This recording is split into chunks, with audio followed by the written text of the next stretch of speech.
নমস্কার বন্ধুরা, সবাই কেমন আছেন? আশা করি খুব ভালো আছেন। আপনাদের আশীর্বাদে আমিও খুব ভালো আছি। কাকলির আরেকটি নতুন ব্লগে আপনাদের স্বাগত জানাই। পুজো কিন্তু বন্ধুরা আর বেশি দিন বাকি নেই। তো পুজোর আগে আমার বাগানে যে এত সুন্দর বেলফুল ফুটেছে আমি কিন্তু ভাবতেই পারিনি। এই সময় বেলফুল ফোটে কি না বন্ধুরা জানাবেন তো। আর সামনেটা গেলে পরে এত সুন্দর গন্ধ। আর এখানে দেখুন রঙ্গন ফুলগুলোর কালারটা খালি দেখুন। সেদিনকে নিয়ে এসেছি গাছগুলো, আপনাদের সাথে তো সবই শেয়ার করি, তো এটাও শেয়ার করলাম। আচ্ছা বন্ধুরা বলুন তো এইগুলো কি গাছ? কে কে বলতে পারবেন আমাকে কিন্তু কমেন্ট বক্সে জানাবেন। আমার ভর্তি হয়ে গেছে এই গাছে, মানে আর 4টে বেগুন গাছও লাগিয়েছি। দুটোর মধ্যে আগের যে গাছগুলো ছিল সেগুলো সব উঠিয়ে ফেলে দিয়েছি, অনেক দিন হয়ে গেছিলো। তো এবার চলুন ঘরে যাই। আজকে সকালবেলা মুদি সদাই দিয়ে গেছে, তো সেগুলোকে এখন গোছাতে হবে। এই গোছানো কিন্তু সবথেকে বড় একটা কাজ। অন্য অন্য মাসে একটু কম মুদি সদাই আনা হয়, যেহেতু এটা পুজোর মাস, ভালো মন্দ একটু খেতে হবে, লোকজন বাড়িতে আসবে, তার জন্য কিন্তু আমি সব লিখিয়ে এসেছিলাম। তো মাল এখন দিয়ে গেছে, তো এগুলোকে এখন গোছাবো। চলুন বন্ধুরা গুছিয়ে নিই। এই এত জিনিস গোছাতে যে আমার কতটা যে সময় যাবে মানে ভেবে উঠতে পারছি না। এই প্রত্যেক মাসে এই একটা কিন্তু এক্সট্রা কাজ। তার কতদিন আগেই আসলো চাল, সব গুছিয়ে নিলাম। একদিকে নিশ্চিন্ত ঘরে থাকলে পরে কি। আর এই আটা এবার তুলেছি স্মার্ট বাজার থেকে, সব লুজ। আগের বারে প্যাকেট আটা তুলেছিলাম বন্ধুরা, একটু তিতকুটে ছিল। আমি গণেশের আটাই নিয়েছিলাম, নাম করা ব্র্যান্ডেড জিনিস, জানেন আপনারা।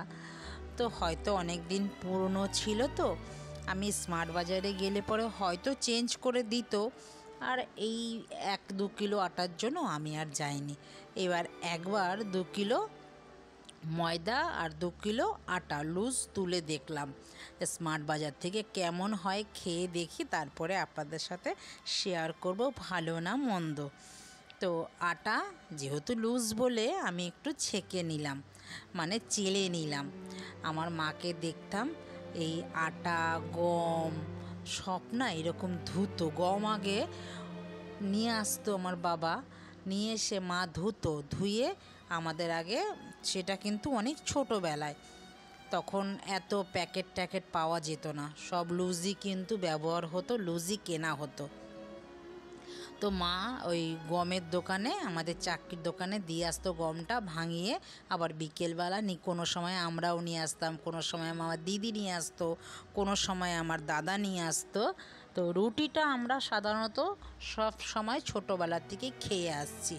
চলুন আপনাদের সাথে গল্প করতে করতে কিন্তু আমার সব ভরা কমপ্লিট হয়ে গেছে। আর এই যে মশলাপাতি যে এনেছি এগুলো এখন লাগবে না, এগুলো এখন প্যাকেট শুদ্ধ একটা বালতির মধ্যে রেখে দেবো। সব সময় তো সব কিছু একসাথে শেষ হয় না। তো আমার রান্নাঘরে মশলাপাতি যা যা আছে সেগুলো এখন ওগুলো ব্যবহার করব, রেখে দেবো। আর এগুলো রেখে দিলাম এটা গুছিয়ে। আর এখানে দেখেছেন কাঠকয়লা, কেউ চিনতে পেরেছেন? এই পুজোর সময় স্মোকি চিকেন করব, আর কাঠকয়লা এনে রেখে দিলাম। অন্য জায়গায় রাখলে হয়তো মনে থাকবে না, তার জন্য আমি এইটার মধ্যে একটা কন্টেনারের মধ্যে বালতির মধ্যে করে রেখে দিলাম, মনে থাকবে আনবো। আর এইখানে ঢেলে নিচ্ছি লিকুইডটা, সাবান, যেটাকে আমি একবার এই টাইট কন্টেনারটা কিনেছিলাম, আর বারবার কিনতে হয় না। যখনই যাই, যেটা বন্ধুরা সস্তা মনে হয় আমার কাছে, কম মনে হয়, সেই অনুযায়ী কিন্তু আমি নিয়ে আসি। প্রত্যেক বাড়ি যে একই ব্র্যান্ড আমি ইউজ করি তা কিন্তু না। তো আমি ঢেলে নিলাম, যেহেতু এটা 2 কিলোরটা একবারে ঢালতে গেলে অনেকটা পড়ে যায়। তো ওর মধ্যে ঢালতে ওর মোট কাটা আছে, মাপ আছে, ঢালতে সুবিধাও হয়, মাপ মতন পড়ে। ওটাও ঢেলে আমি রেখে দিলাম, ওইগুলো আমার সব কাজ হলো। আর এইখানে এবার ঢেলে নিচ্ছি নুন। এটাকে আজকে পরিষ্কার করেছি, পরিষ্কার করে ঢেলে নিচ্ছি। নুন বলতে গোলমরিচের গুঁড়ো তো একটু আছে, আবার গোলমরিচের গুঁড়ো বানাতে হবে। নুন ছিল না, নুনটা ঢেলে নিয়েছি।